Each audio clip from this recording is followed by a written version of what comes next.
आप अगर अक्सर एक ही अवस्था में बैठे रहते हैं तो आपके हाथ पैर सुन्न पड़ जाते हैं, जिसके कारण आपको कोई भी चीज़ को छूने का एहसास भी नहीं मालूम होता। आज मैं आपको जो होम रेमेडी बताने जा रही हूँ, हाथ पैर क्यों सुन्न होते हैं और इसके लिए हमें क्या घरेलू उपाय करना है, तो ये सारी चीज़ें मैं आपको बताऊंगी।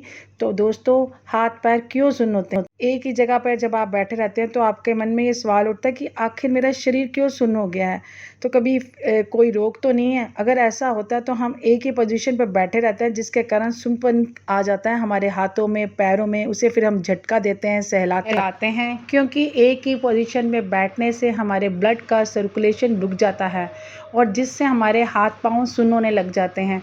तो क्योंकि हम एक ही जगह पे बैठे बैठे वहाँ पे चलते नहीं हैं, तो ब्लड का सर्कुलर रुक जाता है, जिससे हाथ पाँव धीरे धीरे सुन्न हो जाते हैं और रेगुलर होने लग जाता है। तो आज हम इसकी होम रेमेडी बनाने जा रही हूँ मैं, वो है लहसुन। अगर आपको दोस्तों, अगर ये मेरी वीडियो अच्छी लगे और मेरी रेमेडी अच्छी लगे तो प्लीज़ लाइक, कमेंट और सब्सक्राइब करना ना भूलें। तो बताती हूँ कि जो लहसुन होता है वो हमारे ब्लड के सर्कुलर को बढ़ाता है। तो हम एक पोजीशन पे बैठने से हमारा जो खून का जमाव एक ही जगह पे हो जाता है, जिससे हमारे हाथ पाँव सुन्न हो जाते हैं। हम उसे झटका देते हैं, चलते हैं और ऐसे सुन्नपन लगने लगता है। और कभी कभी ऐसा महसूस होता है कि कहीं हमें कोई बीमारी तो नहीं होगी जिससे हमारे हाथ पाँव सुनने लगे। कभी कभी ऐसा भी होता है कि डायबिटीज़ की वजह से भी हाथ पाँव सुन्न होने लग जाते हैं। ये एक इंडिकेशन है डायबिटीज़ का भी कि सुन्नपन, तो आप इसे भी चेक कराइए। तो हमने इसके लिए लिया है लहसुन को अच्छे से धो के छील लेंगे। ये हमारा फर्स्ट इंग्रेडिएंट्स है लहसुन है। हम इसकी 4-5 कली ले लेंगे और इसे छील लेते हैं। तो लहसुन के अंदर ब्लड को सर्कुलर, आपको पता है कि कच्चा लहसुन खाने से भी हमारा बीपी भी कंट्रोल होता है, कोलेस्ट्रॉल भी ख़त्म होता है और ये बहुत यूज़फुल होता है। और ये हमारे, अगर हम इसे अपने रेमेडीज़ में इस्तेमाल करेंगे तो जो हमारे ब्लड का सर्कुलर रुका हुआ है वो होगा, सर्कुलर इसका बढ़ेगा। इसके लिए हम 4-5 जो लहसुन की कलियाँ ली हैं उसे अच्छे से पीस लेंगे।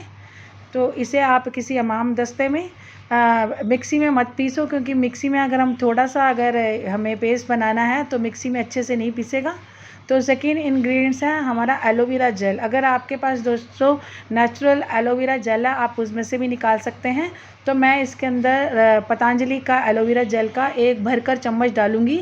इसी पेस्ट के अंदर ही, जो लहसुन का जो पेस्ट है उसके अंदर 1 चम्मच भर के मैंने एलोवेरा जेल डाल दिया है और इसे अच्छे से, इसका हमने पेस्ट बनाना है, क्योंकि हमें जो रेमेडीज़ बना रहे हैं उसे हमें अपने हाथ पैरों पर लगानी है। तो ऐसा थिक सा पेस्ट होना चाहिए, पतला होगा लगेगा नहीं।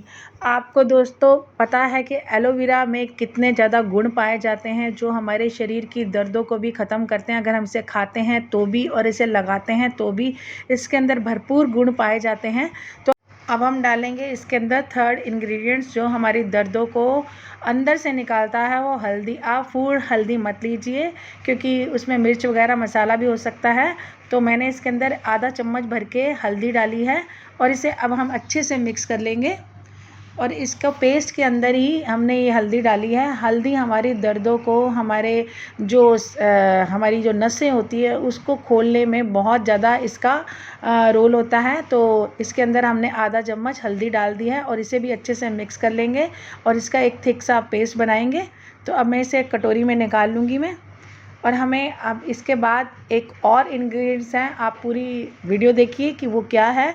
वो भी हमारे शरीर की जो झंझनाहट है, जो हमारे शरीर में जो ब्लड का सर्कुलर रुक जाता है, उसमें बहुत ज़्यादा हेल्प करता है।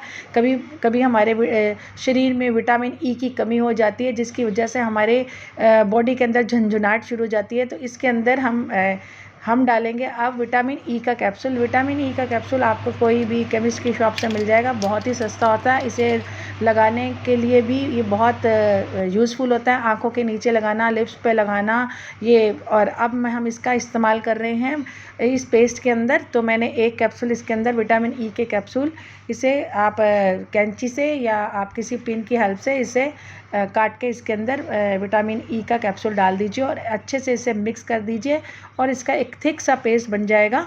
ये देखिए, बहुत बढ़िया पेस्ट बन गया है। और अब मैं आपको बताऊंगी कि इसे हमें लगाना कैसे है।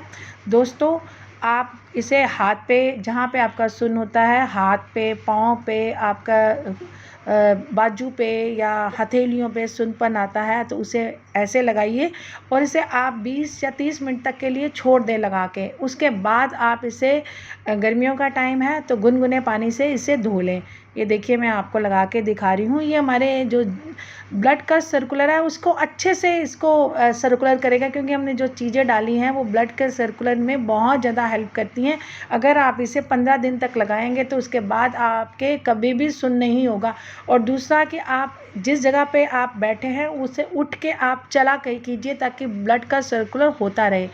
तो इसे आप स्टोर करके भी रख सकते हो। तो अब मैं आपको जहाँ पैर में भी आपको लगा के दिखाती हूँ कि पैर में अगर आप एड़ियों में, अगर पैरों के तलों के नीचे आपका ब्लड का सर्कुलर नहीं हो रहा तो आप इसे लगाइए और इसे इसके बाद इसका इफ़ेक्ट देखिए कि आपका कैसे आपको एकदम आराम आएगा। और इसे आप रेगुलर लगाइए क्योंकि इसमें हार्मफुल चीज़ें तो है नहीं जो आपको नुकसान करेंगी। तो दोस्तों, अगर आपको मेरी ये रेमेडी अच्छी लगे तो प्लीज़ लाइक, कमेंट और सब्सक्राइब ज़रूर कीजिए और कमेंट करके बताइए कि आपको इससे क्या फ़ायदा हुआ। तो मिलते हैं हम नेक्स्ट व्लॉग में, तब तक के लिए हरे कृष्णा, बाय, टेक केयर दोस्तों।